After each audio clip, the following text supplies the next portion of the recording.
As always, this time on Mondays, the EDC of Mason County, Jennifer Baria. Good Good morning. morning. Morning. You've kind of made the rounds here lately. You were giving some presentations to some of our local service groups about some of the things going on. What do you talk about when you head over to those types of places? Well, pretty much, I wanted to make a joke, but it was a meeting for 7 a.m., so I didn't know how well that would go over. Because when they scheduled me, they said you could talk about anything. So I was going to do a presentation about my dog. And I just thought, maybe not. So we talked about what we've completed in 2018 and what we're going to focus on in 2019. And we've talked a little bit about what we're doing already here on the radio, but when you kind of do that annual wrap up and you think, oh, okay, these are the numbers. We worked with 60 businesses that retained 300 jobs. Wow. We worked with 4 local businesses that are planning expansions in 2019 that we'll be helping with.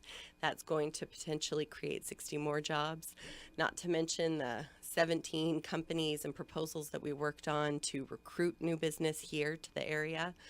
So you start to look at those numbers and you think, yes, we are making an impact. I do have something to talk I know. about. And you look at the growth projections that we have, we talked about the taxable sales and the astronomical increase that's happened. We've added 250 million to our gross regional product. I'm sorry, I'm getting over a cold. That's okay. To our gross regional product over just the last probably 4 or 5 years. Wow. And really looking at what the impact that has on our community and our region and how we're supporting each other and how we're moving forward.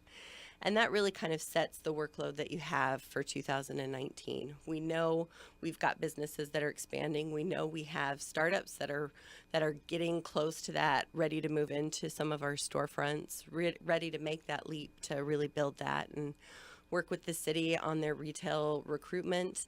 I know that the empty storefronts kind of play into that, but the people that they're recruiting aren't going to be moving into the storefronts. So that really is a local startup entrepreneurial kind of focus right there, is really supporting those new businesses that move in. So that does kind of tie into those service groups who are oftentimes the local business Mm-hmm. owners, perhaps looking to expand or move into different sectors of the town. And so when you talk to those groups, then are they able to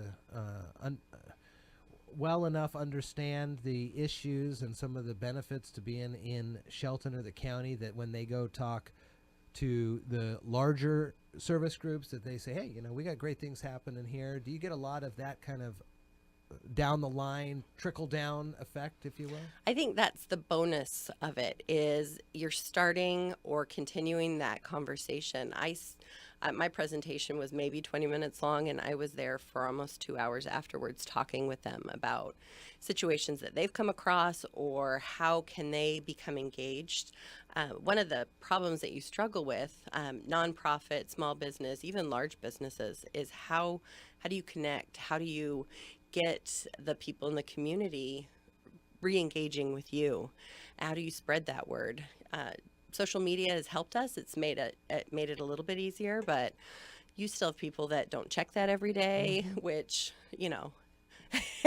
I hand clap too, because it can get addicting. So, how do you reach out to those people that aren't connecting in the same way that you're talking? And it's through the engagement of those different organizations. Also, too, I'd imagine that when you go and visit these groups, it helps to bridge the perceived gap between the north portion of Mason County, the south portion of Mason County, kind of look at it more holistically, like we're all in this together. Mm-hmm. And those types of conversations seem to probably help by that too. They definitely do, and it helps.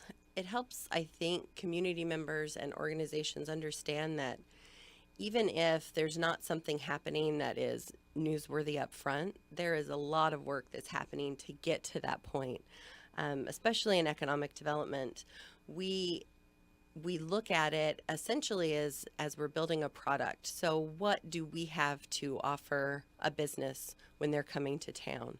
If our land isn't ready, if our utilities aren't there, if fiber is in part of the county but it's not in another part of the county, which is an essential utility now for businesses, we need to work to get that land zoned correctly. If there's land that's just right outside of the city limits and it needs to be pulled into the city limits for those utilities, if it's in the county but it's not within our urban growth area, we need to bring that in there. So if all of that's not ready, then even if a business says, yes, this is the piece of land, you're talking about adding on an additional year, 2 years to getting that property ready.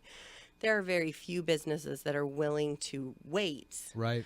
and move forward whenever you're ready. So there's a lot of work in economic development that happens behind the scenes that, when I come and talk about, we're doing an industrial land analysis, let's look at the land we have, people's eyes a little bit glaze over. Sure. But it's essential for that land to be ready to go, as ready as we can make it. We don't need to, at this point, we don't need to clear the trees, put concrete slabs down, but the land needs to be ready to be treed and to move forward within that year. Are you getting good feedback from like the major stakeholders who work on these rezoning issues, that it is happening at a pace that would be helpful if a place is looking to go? I mean, if somebody says we're ready to go right now, is it really a year before you're able maybe to get some of that infrastructure in there?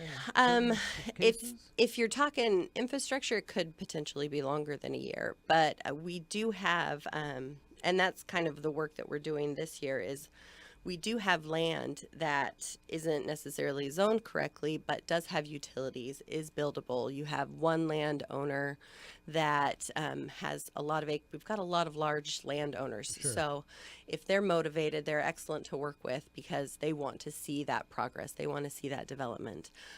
So if it's just a matter of taking that and getting that rezoned, then you're talking about a much shorter process. So it really is identifying those opportunities and making them ready to move forward.